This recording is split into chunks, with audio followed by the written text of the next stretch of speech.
It's 2:15 a.m. Your body is heavy, your eyes are tired, and the world outside has finally drowned in silence.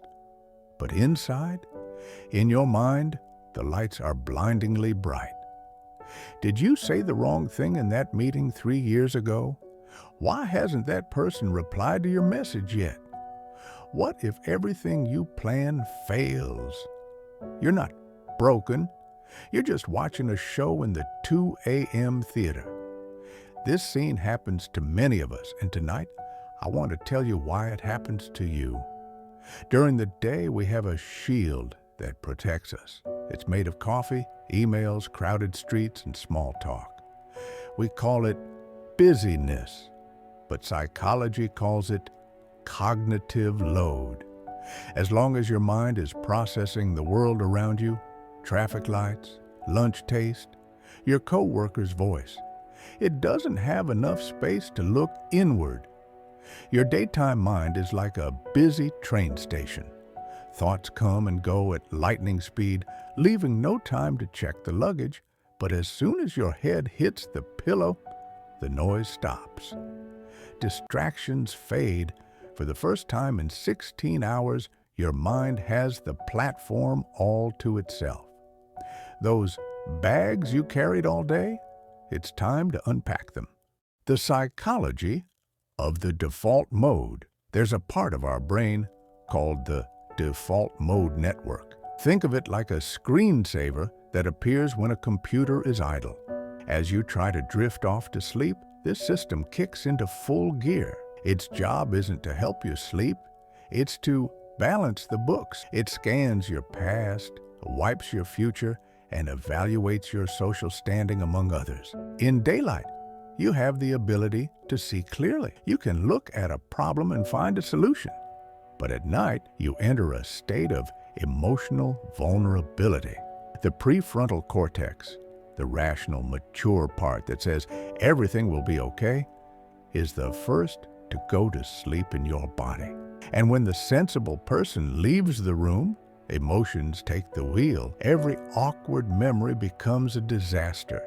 Every minor worry becomes an unclimbable mountain because at 2 a.m., you don't have logic to respond, only feeling. There's an even older reason, something buried in our DNA.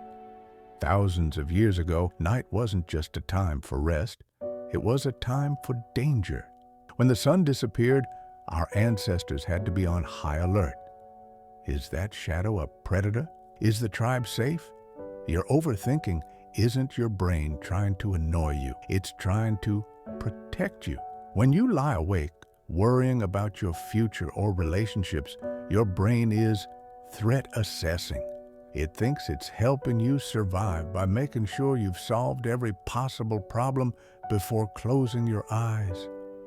It's an ancient guard standing at the gate of your mind, shouting warnings about things that haven't happened yet, just in case. The night lens.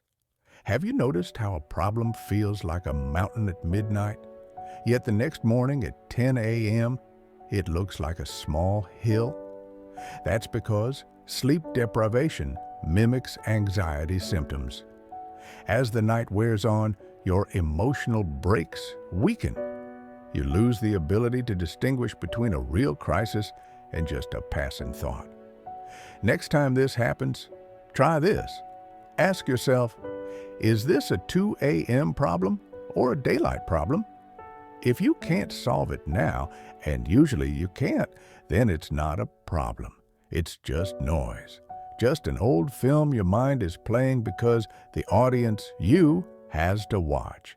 Reframing the noise. Maybe we shouldn't hate this overthinking. What if these late-night thoughts aren't a sign that you're mentally exhausted? What if they're a sign of how much you care? You worry because you want to be better. You replay the past because you value your relationships. You fear the future because you have dreams you're not ready to give up. Overthinking is just a messy, unpolished version of your conscience and ambition. It's your heart trying to catch up to your brain. So next time the 2 a.m. theater begins its show, don't fight the actors. Don't get angry at the script. Just take a deep breath.